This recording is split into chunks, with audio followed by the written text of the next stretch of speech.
Văd mai bine lumea de pe Burj Khalifa. Dansează bruneta să mă arăt că mi la mea.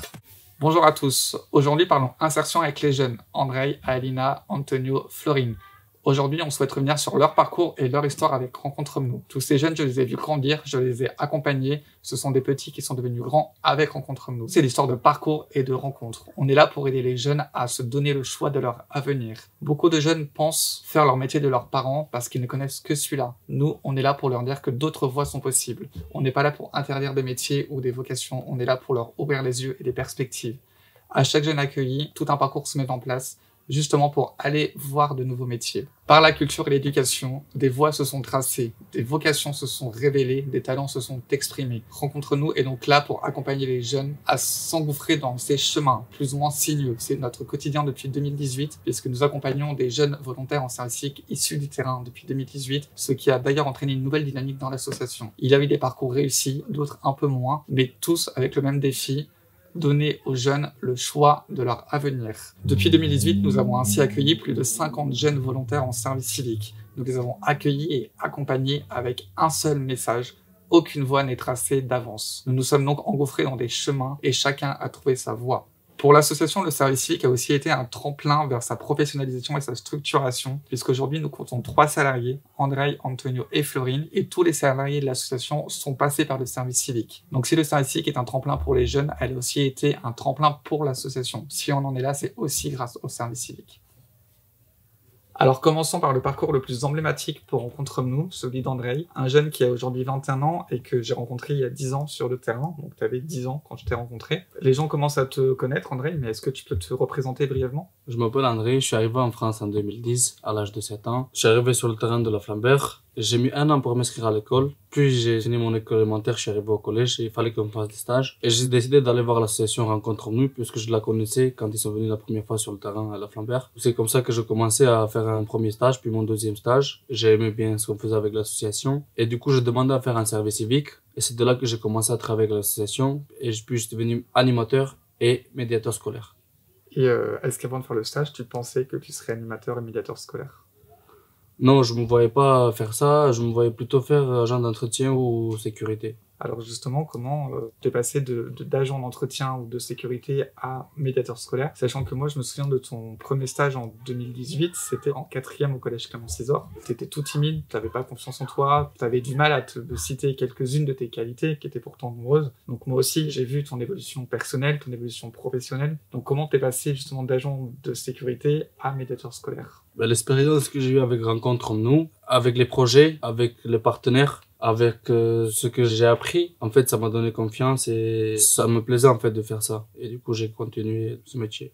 Et sur le plan personnel, qu'est-ce que ça t'apporte Rencontre-nous? Qu'est-ce que tu as envie de dire? Mais déjà, j'ai pris confiance en moi. Maintenant, je sais parler en public. Tu m'as beaucoup aidé dans mon parcours personnel et professionnel. Alors qu'au début, je savais pas parler en public, je prenais pas la parole.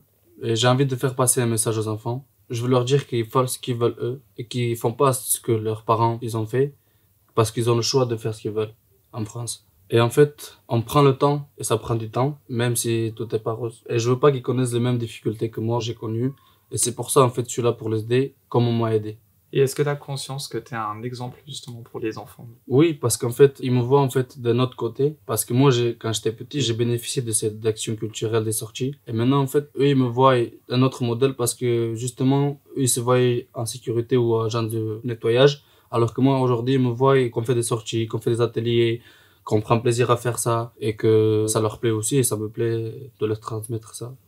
Alors Andrei, dernière question. Tu es notre tout premier salarié en 2020. C'est toi qui nous avais demandé si on pouvait te salarier, donc on a remué ciel et terre pour te trouver des fonds pour te salarier. Mais à l'époque, beaucoup de personnes étaient réticentes à l'idée qu'on embauche un jeune Rom parce que tu n'avais pas, soi-disant, toutes les qualités nécessaires. Aujourd'hui, qu'est-ce que tu as envie de leur dire à ces personnes-là?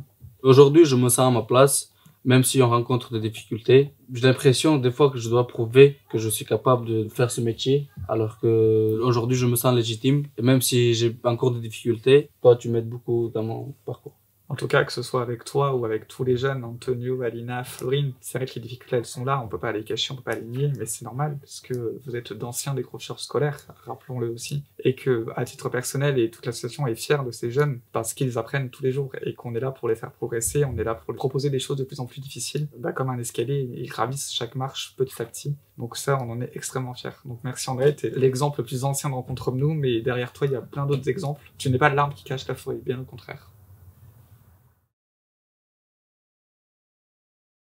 Maintenant, passons à Antonio, un jeune qui a aujourd'hui 18 ans, qui est arrivé très tardivement sur le terrain, puisque c'est le dernier arrivé dans l'équipe. Il est arrivé en 2022 de Roumanie. Au début, il ne savait pas parler français. Et puis, il m'a demandé à faire un service civique. Au début, c'est vrai que j'étais réticent, Antonio, parce que tu savais pas parler français. Et puis, on a eu quelques expériences difficiles avec des jeunes volontaires qui maîtrisaient pas la langue. Et puis, l'équipe m'a convaincu d'essayer avec toi. Alors on a essayé. Et puis aujourd'hui, tu es animateur et médiateur scolaire salarié. Donc autant te dire que l'expérience a été réussie. Donc ma première question, c'est est-ce que tu connaissais le métier d'animateur et de médiateur scolaire avant de venir à Toulouse et avant d'être avec Rencontre Nous? Non, pas du tout. Alors comment t'es devenu médiateur scolaire et animateur? Et j'ai découvert ça dans le service civique, dans l'association. J'ai vu que ça, c'est mon métier. J'ai envie de travailler sur ça avec les enfants. Ça m'a donné envie de faire ça et en faire ce métier parce qu'il y a plein d'activités. Et est-ce que quand t'es arrivé en France, avant de venir en France, tu savais qu'on faisait tout ça? Non. Et est-ce que toi, tu savais que tu pouvais faire tout ça? Non, je savais pas du tout. Comment tu te sens maintenant? Est-ce que tu sais faire? Est-ce que c'est difficile? Maintenant, ça va. J'ai commencé bien. Je vais prendre encore plein de choses avec l'association. Un petit, je vais découvrir le pas que je veux passer dans l'association. Et est-ce qu'avec l'association, tu fais que des projets ou est-ce qu'elle t'aide? Oui, tu m'as aidé pour les cartes vitales, tu m'as aidé pour les CAF, tu m'as aidé pour le droit de prendre un appartement aussi. Alors je précise que l'appartement, tu l'as pas encore, mais Oui. que c'est en cours. Mais effectivement, ça fait partie des missions de l'association qu'on se donne pour les jeunes qu'on accueille, de les aider justement à avoir un appartement pour sortir du bidonville. Toi, à titre personnel, qu'est-ce que tu as appris avec Rencontre Nous? J'ai appris de parler en français, j'ai appris d'apprendre les paroles sur un public, j'ai appris de faire ma confiance. C'est vrai que je dois dire que tu parles de la langue française, du français. C'est vrai que ça fait à peine 2 ans que tu es là et que tu as appris très vite le français. Donc c'est là où moi j'étais réticent au début parce que j'avais pas envie de prendre un volontaire en service qui parlait pas français. C'est vrai que tu m'as démontré très vite que je m'étais trompé. Est-ce qu'il y a des choses que tu as envie de dire? Qu'est-ce que tu as envie que les gens ils sachent de toi? Ils savent que je suis capable de faire qu'est-ce que vous croyez pas. Au début, j'avais pas confiance en moi et maintenant, j'ai confiance en moi parce que l'association, il m'a montré que j'arrive de marquer et de gagner ma vie. En fait, avec Rencontre Nous, quand on accueille des jeunes, ça permet aussi d'ouvrir de nouveaux champs puisque on travaille aussi sur des disciplines dont les jeunes ont envie d'aller. Et avec toi, on est allé vers TikTok. Moi, je maîtrise pas TikTok et depuis que tu es là, on a ouvert un compte TikTok avec l'association et c'est toi avec Andrea et Florine qui l'anime. Qu'est-ce que ça te fait et qu'est-ce que tu as envie de dire sur ça justement, sur la confiance qu'on te donne pour gérer un compte TikTok? Ça m'a donné envie de faire un TikTok, de raconter notre histoire. On montre qu'on fait des lectures, on montre les peintures, on montre notre parcours, par exemple éducatif, à l'école, atelier, photo, sur le théâtre. Merci Antonio. Donc je précise que si vous voulez nous suivre sur TikTok, c'est TikTok Rencontre Nous. N'hésitez pas à suivre le compte et les aventures des jeunes et de l'association. Écoutons désormais Alina, qui est l'une des plus anciennes enfants que je connais sur le terrain, puisqu'elle était déjà là quand je suis arrivé en 2013. Elle avait 6 ans. Donc Alina et Rencontre Nous, c'est une longue histoire, puisqu'elle a commencé très tôt les activités culturelles avec nous. Elle a fait un spectacle de théâtre en 2018 avec Les Chouettes. Et puis aujourd'hui, elle est en service civique, mais avant d'être en service civique, elle s'est engagée bénévolement dans de nombreux projets. Donc Alina, est-ce que tu peux te représenter brièvement? Je suis Alina, j'ai 16 ans. Je suis en service civique dans l'association Rencontre Nous. Mais avant d'être en service civique, j'étais au collège Lamartine. On se moquait de moi et ça m'a très vite découragée et j'ai décroché l'école. Même si j'adorais beaucoup, j'avais beaucoup d'harcèlement. J'étais vraiment pas très bien parce qu'on se moquait tout le temps de moi. Même si j'étais présente, même s'il y avait les profs à côté de moi, ils m'aidaient pas, ils étaient pas à côté de moi. Et est-ce que tu veux nous en dire un peu plus sur ce harcèlement à l'école? Parce qu'on parle rarement ou pas assez de décrochage scolaire à cause du racisme. Est-ce que tu veux rajouter des choses dessus? En fait, moi, la première fois qu'on m'a harcelé, c'était au collège Lamartine. Jusqu'à là, j'ai jamais subi le racisme ou le harcèlement. J'étais en 5e, j'avais 13 ans. C'était en début d'année, j'avais une copine en fait. J'étais très copine avec elle et il y avait une autre qui était venue dans la classe. Et tout de suite, elle s'est fait amie avec elle et ils ont commencé à m'harceler, à parler sur moi. Et toute la classe, il s'est mis sur moi, en fait. Et il disait que je vivais dans la rue, que je faisais la manche, que j'habitais dans les poubelles, en fait, que j'habitais dans des caravanes, que j'étais pas propre, j'étais sale. Et en fait, les profs, ils ont pas du tout réagi. Ils ont réagi lorsqu'ils ont vu que j'en allais plus à l'école, en fait. Quand c'était des semaines et des mois, j'allais plus à l'école. Et c'est là qu'ils ont eu l'idée d'intervenir, en fait. Mais ça m'a pas beaucoup aidé parce que c'était vers la fin d'année, c'était bientôt les vacances et j'ai décroché. Ils ont pas su venir au bon moment. Quand j'avais besoin d'eux, ils étaient jamais là. Même si je leur disais, ben, ils prenaient pas conscience des choses. Et aujourd'hui, avec l'association, tu es en service civique. En quoi c'est différent? Est-ce que tu te sens aidé? Est-ce que tu te sens soutenu?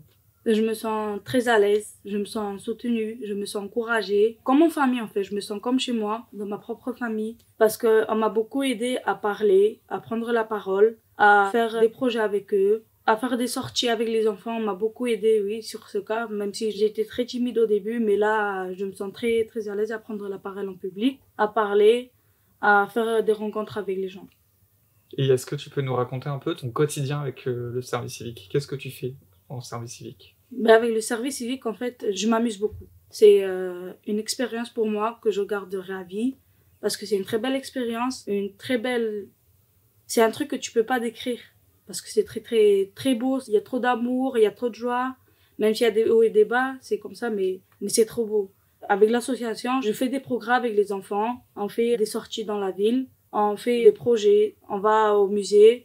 Plein de choses avec l'association et ça me met à l'aise et ça met les enfants aussi à l'aise avec nous. Pas que nos enfants du terrain, mais aussi avec plein d'autres. Et on découvre beaucoup de choses. Ça me permet aussi de me découvrir moi-même avec l'association. Enfin, écoutons Florine, une autre histoire, un autre parcours singulier d'un jeune arrivé tardivement sur le terrain de la Flambert et qui ne savait pas parler français. Et puis un jour, il nous a demandé à faire un service civique dans l'association. Alors Florine, pourquoi tu nous as demandé à faire un service civique? Moi, je vois les autres services civiques. Il a fait beaucoup de sorties avec les enfants et c'est amusant. Il a appris beaucoup de choses. Il bouge beaucoup. Et moi aussi, j'ai envie de faire ça parce que la vie, c'est difficile. Pourquoi tu dis que la vie était difficile? Qu'est-ce qui était difficile avant le service civique? Mais avant que je revienne ici, moi, j'ai allé à mendicité pour faire la mange, pour aider ma famille parce que ma famille, Romani, il est malade, les deux. Mon père, il a un problème avec son pied. Ma mère, il a un problème avec la tête. Je voulais l'aider, c'est pour ça. Et est-ce que le service civique, ça t'a aidé, justement, pour les aider? Oui, parce que je m'ai arrêté la mendicité. Je peux aider ma famille. Je peux faire tout parce que c'est un travail pour moi. Et alors, comment ça s'est passé le service civique? Qu'est-ce que t'as fait? Quel souvenir tu gardes de ça? Je m'amuse beaucoup avec les enfants parce que nous, de la terrain de la Flambert, on fait des sorties scolaires. C'est trop bien parce que moi, je me sens trop bien là-bas. Et alors, comment ça s'est passé le service civique pour toi? J'ai voyagé beaucoup. J'ai voyagé à Paris, à Bordeaux, à Montpellier, à Marseille. On fait des théâtres, on fait des festivals Balkanica. C'est un super voyage.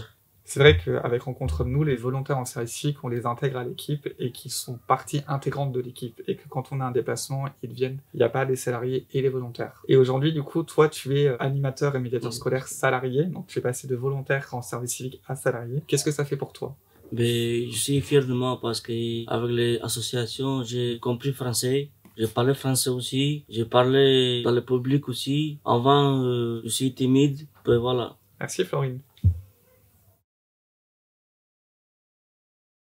Bonjour Nathanaël, l'association Rencontre-nous, Nicolas et les autres aussi. Je vous souhaite très belle continuation dans vos démarches, dans votre travail que vous faites auprès des enfants qui sont dans des situations difficiles, qui vivent dans des situations précaires. Ils ont besoin de vous et vous êtes là pour leur apporter votre soutien et pour les aider à trouver leur place dans cette société. Je vous souhaite une très belle continuation. Bon courage dans toutes vos démarches et n'hésitez pas à faire appel à nous si vous avez besoin. Nous serons là pour vous aider, pour vous conseiller. Merci à vous tous encore une fois pour tout le travail excellent que vous faites. Bravo Rencontre-nous, bravo les jeunes de cette association.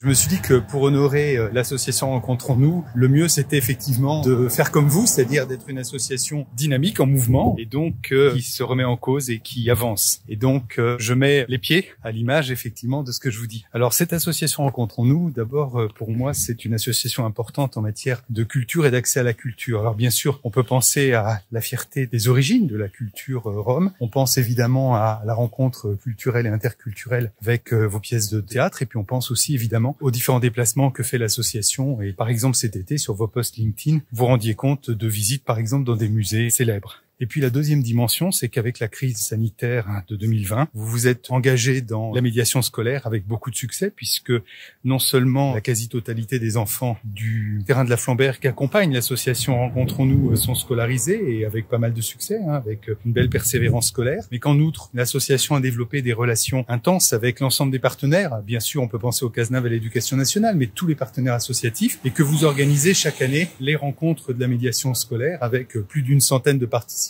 dans la grande salle de la fraternité, qui est un très beau symbole pour cette association, bien sûr. Et donc, je voulais m'associer à ces 10 ans, en me félicitant en tant que commissaire à la lutte contre la pauvreté, à ce beau dynamisme, et en souhaitant effectivement non seulement une belle vie à l'association, mais à toutes les personnes qu'elle accompagne, à la dynamique culturelle qu'elle a engagée et qu'elle entretient avec beaucoup de succès, à la médiation scolaire, et à toutes les belles actions qu'elle va encore entreprendre. À chaque jeune accueilli, c'est donc une nouvelle histoire qui commence pour Rencontre-nous, avec son lot de défis, de perspectives, de difficultés. Avec chaque jeune, on ouvre des portes, on ouvre des perspectives. Ça marche pas, mais on avance, on construit. L'idée est vraiment d'avancer pas à pas avec lui. Il a Rencontre-nous, mais on s'appuie aussi sur des partenaires extérieurs, comme la mission locale par exemple, pour que ce service civique soit un tremplin. Parce qu'au-delà des 4 jeunes que vous avez entendus aujourd'hui, il y a d'autres exemples, d'autres réussites qui ne sont pas restés dans l'association, mais qui travaillent dans l'animation, dans la restauration, dans la vente. Il y a de nombreux exemples et on en est extrêmement fiers. Finalement, culture, éducation, insertion professionnelle, ce sont les 3 volets de l'association, mais ils sont intimement liés. On l'a vu sur toutes les vidéos, les projets culturels nourrissent les projets éducatifs qui nourrissent les parcours des jeunes. Andrei, Alina, Antonio et Florine en sont les plus belles illustrations et les plus beaux exemples, et mieux encore, ils sont des exemples pour la nouvelle génération qui arrive.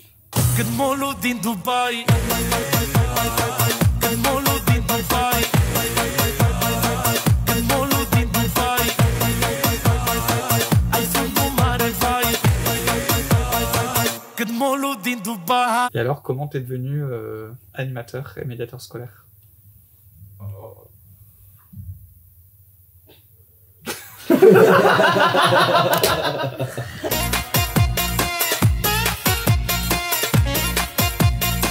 Good morning, Dubai.